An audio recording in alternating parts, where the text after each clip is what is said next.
2020 NDA की शर्तों का स्पष्ट हवाला दिया गया है। दरअसल तुर्की ने 2019 में रूस से S-400 मिसाइल रक्षा प्रणाली खरीदी थी। इसके बाद अमेरिका ने सुरक्षा चिंताओं का हवाला देते हुए तुर्की को F-35 कार्यक्रम से बेदखल कर दिया था। अमेरिकी तर्क है कि अगर किसी देश के पास F-400 और F-35 दोनों होंगे तो रूसी सिस्टम F-35 की स्टील क्षमताओं और संवेदनशील तकनीक से जुड़ी अहम जानकारी जुटा सकता है, जिससे नाटो की सामूहिक सुरक्षा प्रभावित हो सकती है। हाल के महीनों में राष्ट्रपति ट्रंप और तुर्की के राष्ट्रपति एर्दोगन के बीच रिश्तों में कुछ नरमी के संकेत मिले थे। ट्रंप ने प्रतिबंधों में ढील और F-35 पर विचार करने की बात की थी, लेकिन अब विदेश विभाग ने यह बिल्कुल स्पष्ट कर दिया कि राजनीतिक इच्छा से ज्यादा अहम अमेरिकी कानून है। जब तक S-400 हटाने, भविष्य में ऐसी खरीद न करने और अन्य कानूनी प्रमाणन जैसी शर्तें पूरी नहीं होती, तब तक किसी भी F-35 की डिलीवरी संभव नहीं है। यह संदेश केवल तुर्की के लिए नहीं, बल्कि उन सभी देशों के लिए भी संकेत है जो रूस और अमेरिका दोनों के साथ रक्षा सहयोग का संतुलन बनाना चाहते हैं। अमेरिका यह दिखाना चाहता है कि नाटो की सुरक्षा और F-35 जैसी अत्याधुनिक तकनीक पर कोई समझौता नहीं होगा। दूसरी ओर तुर्की भी S-400 छोड़ने के संकेत फिलहाल नहीं दे रहा है, जिससे दोनों देशों के बीच रक्षा विवाद जारी है, क्योंकि अमेरिका ने तुर्की को साफ कर दिया है कि उसे F-35 को पाने से पहले रूसी S-400 मिसाइल सिस्टम या उससे जुड़ी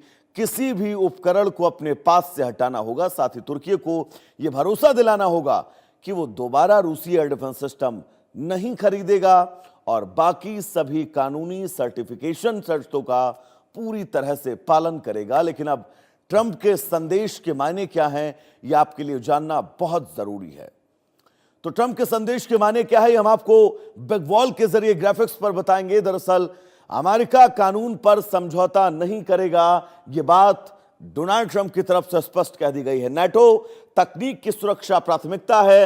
रूस से रक्षा खरीद महंगी पड़ सकती है। तुर्की को सहयोगियों को स्पष्ट रणनीतिक संदेश दिया गया है डोनाल्ड ट्रंप की तरफ से। तुर्की पर पश्चिमी दबाव और ज्यादा बढ़ेगा। रक्षा सौदों में राजनीतिक जोखिम भी बढ़ा है और साथ ही रूस अमेरिका संतुलन कठिन हो जाएगा। इस बात का भी जिक्र ट्रंप ने किया।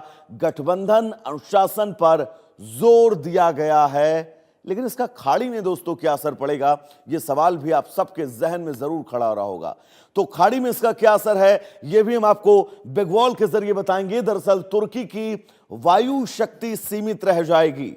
ग्रीस की रणनीतिक बढ़त बरकरार रहेगी। इस पूरे मामले में इजराइल को तकनीकी बढ़त मिलेगी अगर यह कदम अमेरिका उठाता है। नाटो के भीतर तनाव लगातार जारी रहेगा। रूस तुर्की रक्षा रिश्ते मजबूत हो सकते हैं। अमेरिकी हथियार नीति और ज्यादा सख्त आपको विश्व पटल पर देखने को मिलेगी।